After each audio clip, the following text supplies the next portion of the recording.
is Tim with Online Big Blue, bringing you the best of New York Giants sports talk and entertainment with the Brooklyn Hit Squad. How are we doing again today, Mr. Hit Squad? I'm doing good. How you doing, Tim? I am not doing bad. The keto is ketoing. I'm losing weight. I'm getting back to where I was. But you know what? I still want a cheeseburger with a bun and some fries. But you know what? We're not even going to get into that because we're going to jump into two pieces of exciting news. Exciting news number one. The Brooklyn Hit Squad is joining the Online Big Blue family. He is going to hopefully be convinced to do a weekly segment because we've gotten some great comments about when we do shows together and our banter and how that is. And I just want to thank you for joining the team. And again, thank you for, supporting the channel and now becoming a part of the channel. No, I appreciate it, man, and I'm genuinely excited. The subscribers should be excited as well because we're gonna have some really cool content out. We're gonna have some really good shit out, so you guys should be excited, just as excited as I am. And I really appreciate the opportunity, man, for real. We're very welcome. We're very welcome to have you. And big news number two, we are going to be launching Online Big Blue Full Access. It is going to be a subscriber paid channel. Yes, I am giving in to the demons of sponsorship. And we are going to be charging a monthly fee. And I do apologize for that, but we know we're only going to keep it at $4.99 a month. And we're going to have so many different perks. Some of the perks that are going to be is I'm finally going to do a live stream. And I will do a monthly live stream. And it is going to be with Online Big Blue Full Access members only. So you can pick my brain, you could do whatever you want, and we're going to do that, well, probably the last day of the month or somewhere in that week.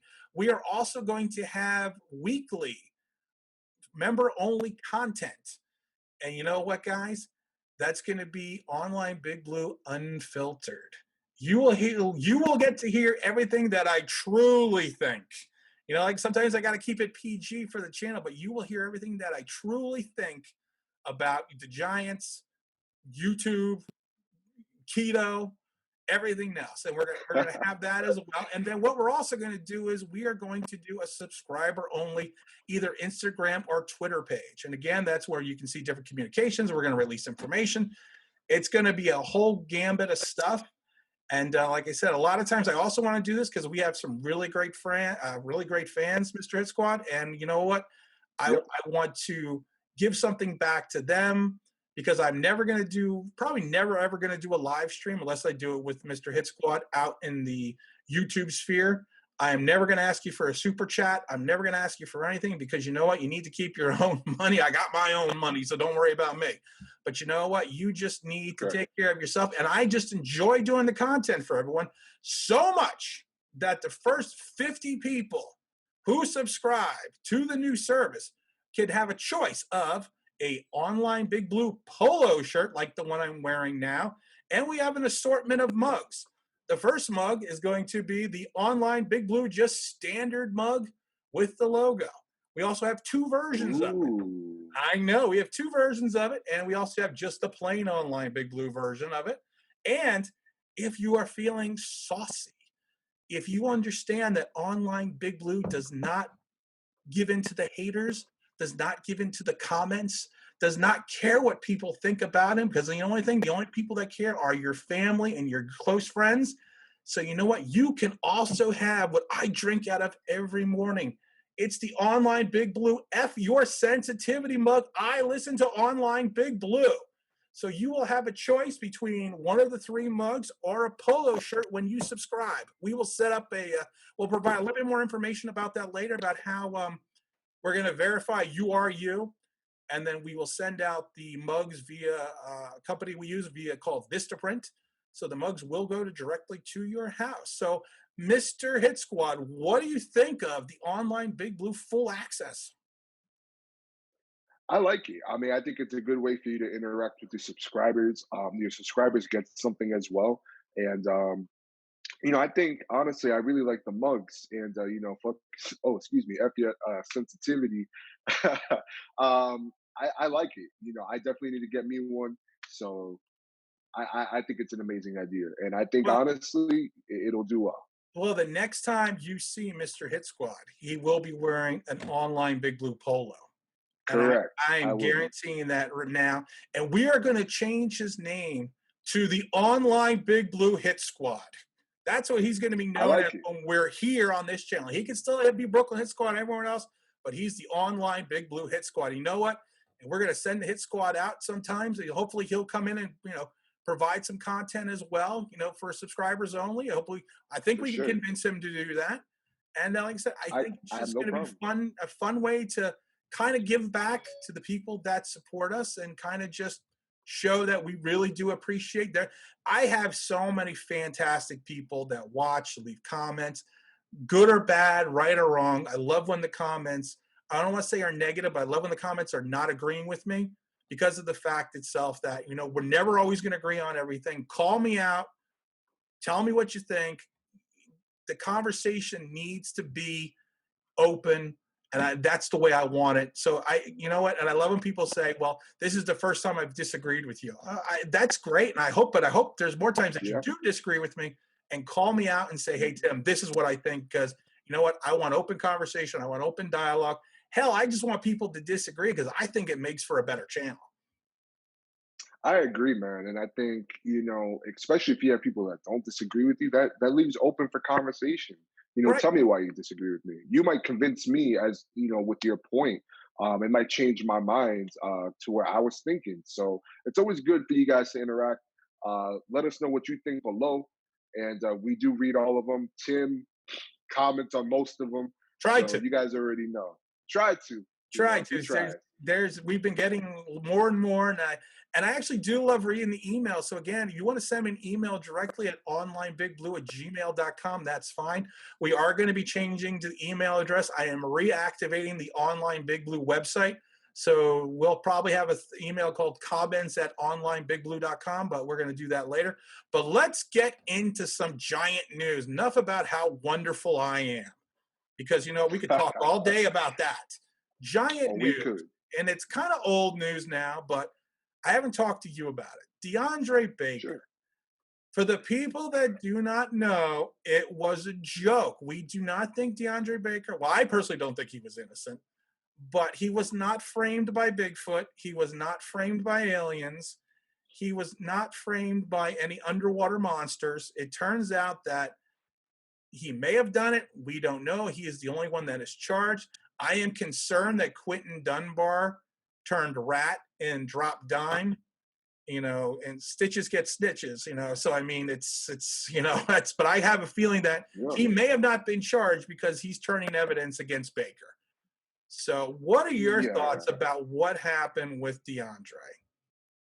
So just to kind of go off a little bit, when you had mentioned that, it really had me thinking because I was genuinely confused as to why, Quentin Dunbar wasn't getting anything, and it was due to a lack of evidence. Uh, that kind of not necessarily rubbed me the wrong way, but it really had me thinking as to why that came about and why DeAndre was getting all of the charges. Um, if he is deemed as guilty, obviously you've been saying it for the longest, the team should cut him. I feel like even if he's proven innocent, um, at this point, they're trying to build a culture where it's no tolerance. Seems like they don't want to deal with any more distractions. We've had the Aldrich situation already. Um, I think that at this point in time, the Giants, just to kind of Well, say they should. but with the Aldrich situation, I have a question for you. Sure. Aldrich was charged with 3 misdemeanors, which will more than likely be pleaded down to probably time served, or they'll just be expunged from his record after he commits community service and everything else. We cut him because of that. DeAndre has now been charged with 4 felony counts of armed robbery. Each one of them has a minimum maximum of 10 years Yeah. and potentially life in prison. How have we not cut him now, but we cut Aldrich for a misdemeanors, which will probably be pleaded out? No, that's a good question, and that's actually a question that I've been kind of thinking about too. Because, I think that the Giants are kind of waiting for more information to come out. I don't think they just want to cut him just to cut him. I think they might think that the media might backlash against him if they cut him and he's But they didn't proved wait for any innocent. information to come out I about know. Aldrich. They No, just, you're 100% right. you know, they just chopped it. You're 100% right. Um, I don't know. I remember watching Joe Judge's press conference. He was saying, "Well, he's on the commissioner's exempt list. I'm going to let the league deal with that." So I kind of feel that at this point, Judge himself is kind of tired of answering these questions. Oh So yeah, I'd be I too. think at this point, oh, I would be as well. I just think at this point, they will cut him. I just kind of feel that the Giants right now, or at least since he's been placed on the commissioner's exempt list, have been working with the mentality of he's not going to be on this roster uh, for whether it's this year or for the foreseeable future. Now, my question is also, I mean, DeAndre's lawyer had so many different takes and so many different views and so many different defenses. And Mhm. at one point, he was talking about Oh how yeah, he was working with the FBI and the police, and now you turn around and we charge him. I mean, the situation just looks bad. But you know what? I want to get away from poor DeAndre because I did a video the other day and I even said this was not the time to even think about who to replace him because the young man probably ruined his career, not only for himself but for his family because he financially supports his family as well. So I mean, exactly. I never want to get into who we should replace him, and I'm not going to get into it again. But I am curious that even with everything going on, the DeAndre situation, I'm just looking down for my notes, so don't think I'm not looking into the camera. But for the DeAndre situation, right now between DeAndre, Sam Beal, the extra money we picked up on the prorated bonus from Nate Solder's contract, we've gone from 16.4 to 21.7 million in cap space. Mm, Okay, 21.7 million is a lot of cap space. And while we do not correct. have much cap space in 2021, we're only at 7 million. And if the cap drops down to 175, we'll be 13 million in the hole. What do you think about taking that cap space and what would you Online Big Blue Hit Squad is the GM of the New York Giants. You have $21.7 million. What are you going to Okay. do with it? Um, Man, what I would do personally is, as much as I would love to go get myself a Logan Ryan or really address my positions of need. I got to think about my cap in 2021 because, as you stated, it is going to be lowered. I would Potentially. look at yeah, I would look at if I am going to address that position. As you stated, I would look at someone like a Brandon Carr, maybe a Drake Kirkpatrick, a veteran presence that can at least hold his own and provide some leadership for the players that we do have currently that'll be playing this year, like a Corey Ballentine, maybe give some tips to Darnay Holmes, even Julian Love. So I would go that route and then really just save that money for next year because I think that the Giants are going to need it next year. Well, I am so happy you did not say lap dances because that was I would though. the I'm not first thing gonna that came to lie. my mind. But you know what? I just think that. And you know what? That's the kind of stuff you'll get on online Big Blue Full Access. My thing is, I agree. I don't think Gelman's going to go out and do anything crazy. I do think maybe he'll pick up a veteran presence on the line, for the defensive backs, but I don't think anything crazy is going to be going on there. I think he's going to try to move that money because we don't know what's going to happen with the cap. I did have Yeah, a question for you. I sure. know you. I don't know if you watched my video, and you might have. I think you have. With Daniel Jones is getting jacked up, and he's ready for the I season. saw. Okay, 8 extra pounds. What is your opinion of a quarterback that gains 8 extra pounds and people and it's not, and I should rephrase that, it's not the media, it's the YouTube, Twitter, Instagram sphere that has Mhm. ornated him the new Adonis quarterback who's going to lead us into the promised land because he gained 8 extra pounds. What was your thought process on that? I thought it was nice to see, but I really wasn't surprised, only because I think it's kind of common for rookie QBs going into their second year to gain extra weight.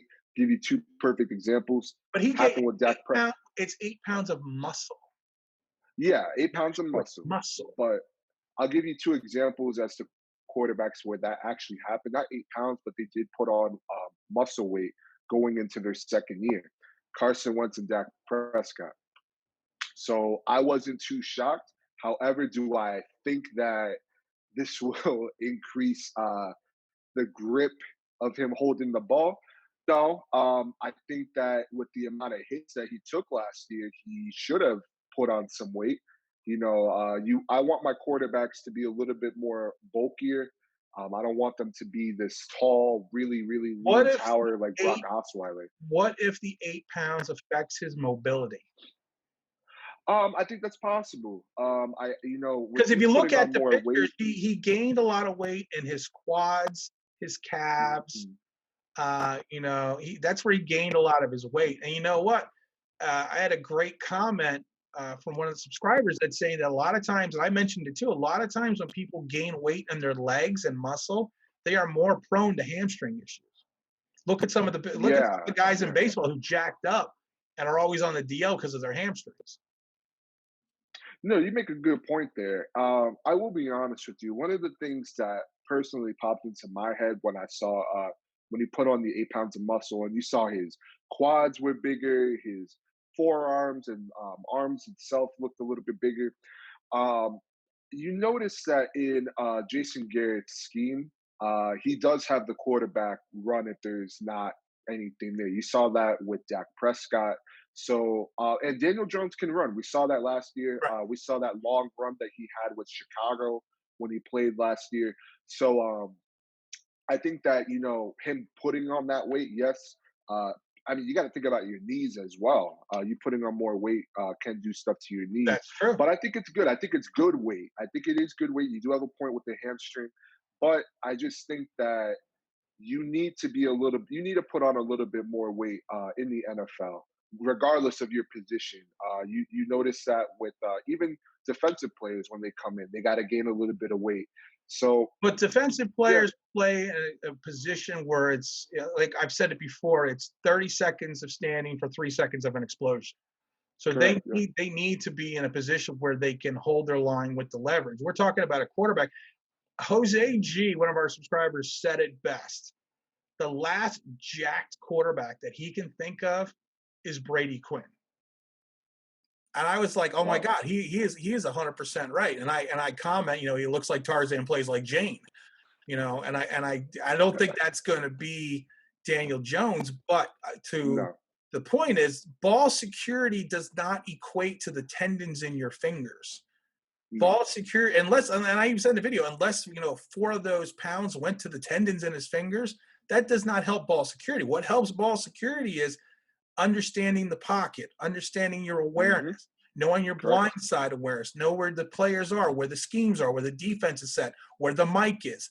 That helps you with, and also just understanding that when you are going to take a hit, is two hands around the ball and tuck it in.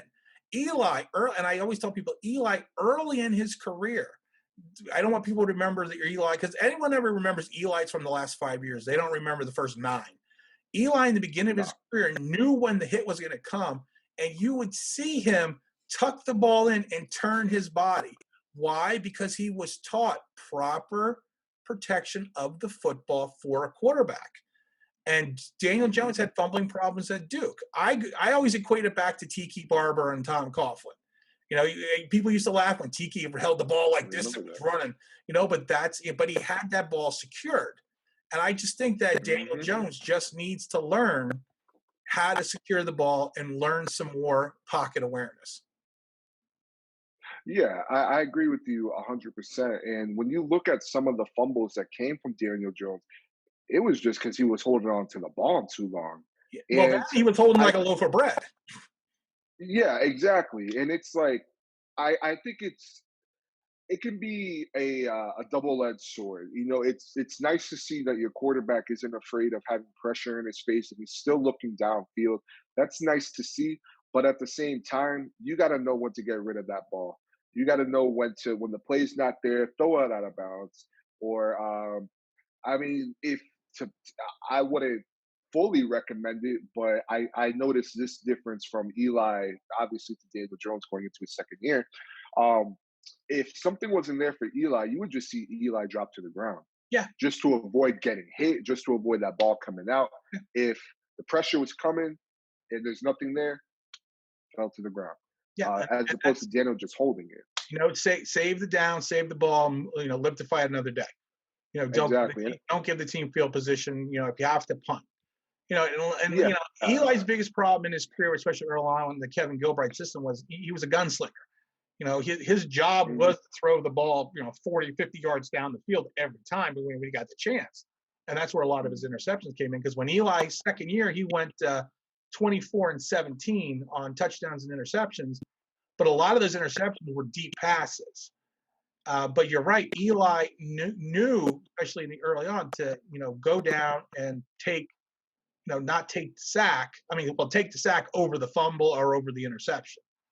And yeah, I think, like I said, this is something that can be learned. My biggest issue hmm always with Daniel Jones has been he has no blind side awareness in the pocket. He got wrecked too many times from the blind side, and he doesn't too many sense that times. pressure. There are so many games that you look at Eli. He all of a sudden he would just go to the ground, and then you will look, and it's half a second later, there's a guy going over his back from his blind side. It's almost like in sometimes, especially early in his career, he had eyes in the back of his head that he knew just to go down. And like I said, Hmm that's what I want Daniel Jones to learn. I think Eli had that innate ability because of the fact that who his family was. Because he got his coaching from his brother, he got coaching from everyone else. But like I said, I Yeah, think Daniel Jones over time will learn that. yeah, and just to kind of piggyback off of what you said, um, I honestly wouldn't be surprised if we see Daniel Jones running the ball a lot more this year. Just if something's not there and you see a lane, take it. I think a lot of teams have been, that we played at least, especially in our division, had just been used to statue Eli. He's not going to really run. They don't have to worry about a QB, a defensive back spying the quarterback. And now we got a quarterback that's mobile. So if I'm Daniel Jones, if I see nothing there, as opposed to just waiting for my receiver to break open. If I see a lane, I'm gonna take it, and I could still slide. Yeah, I well, could pick up extra yards and see he it did down. that, especially in the Tampa game, his first start. But the only Yeah, counterpoint to that is teams now have 12 games of film on Daniel Jones.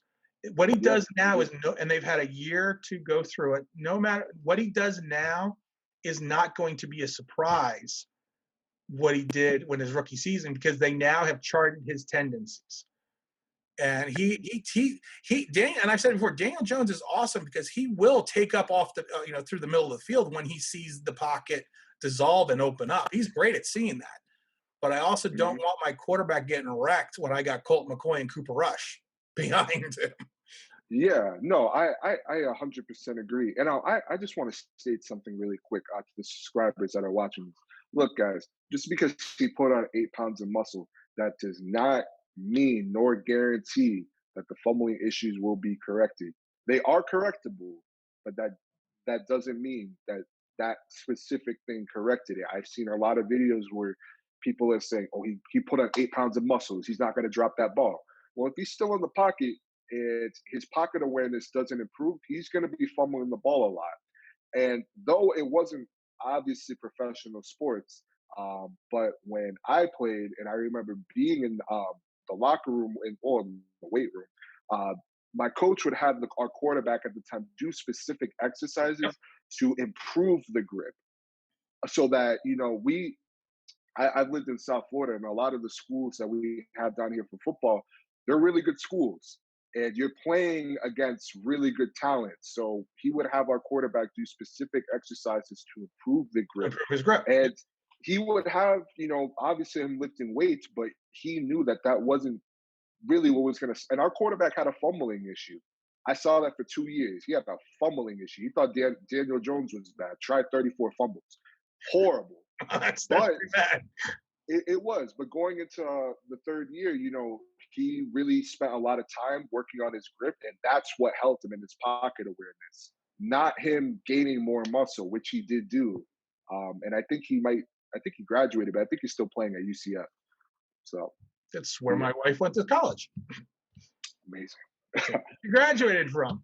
And I actually pointed this out in one of my videos that I in 2003, Chris Sims' rookie year in Tampa, I was there at the training camp for that, and they actually had hand exercise, and there was like a machine, like it was like one of those little grip things that he used to increase his grip. And I also mentioned that a friend of mine who I played football with was the starting quarterback over at Delaware. And I was talking to him, and he even said, a tighter grip does not mean, A, you're going to hold on to the ball, and a tighter grip can potentially hurt your spiral and hurt the rotation of the ball. And even Mhm. Tony Romo just came out, I think a day or two ago, and said the same thing, that sometimes it's just having a feel to the ball. Yeah, agreed. Oh, we lost the hit squad. There he is. I'm back. I'm But back. you I'm know back. what? We're actually going to end the show here today because I'm hearing some audio issues. But we're gonna click it out today a little bit early. But you know what? It's going to be fun coming up. It's going to be interesting. You need to stay tuned for all the fun stuff that's going to happen. And I'm going to give the online Big Blue Hit Squad the last word. I'm glad you got that name right, Tim. No, look, guys, we got a lot of cool stuff coming. Subscribe, uh, join the club. There's a lot of perks to it. I know I've seen some comments. You guys want him to do a live stream. He's been hesitant, but you guys convinced him. He's going to do it. I will You do it with guys know what to do. subscribers. I will do it with online Big Blue Access subscribers only. Exactly. I So am not going anywhere outside the Big Blue family. exactly. So if you guys want to see that, which I know you guys do, y'all know what to do. I got nothing else to say. I'm really excited. You guys should be excited. Again, I appreciate the opportunity. We're gonna have some cool stuff for you guys. So you guys should stay tuned for that. And you know what? I'm going to put you on the spot. Close us out. So if you guys like what you saw, you know what you guys can do. You can like, share, subscribe, leave a comment. Leave a comment that you disagree with us. I don't really care. Leave a comment. And as always, I'll let you finish. If you do all that things, that would be awesome. Thanks a lot again, Mr. Online Big Blue Hit Squad. Thank you, man. I appreciate it. You guys enjoy. Thank you.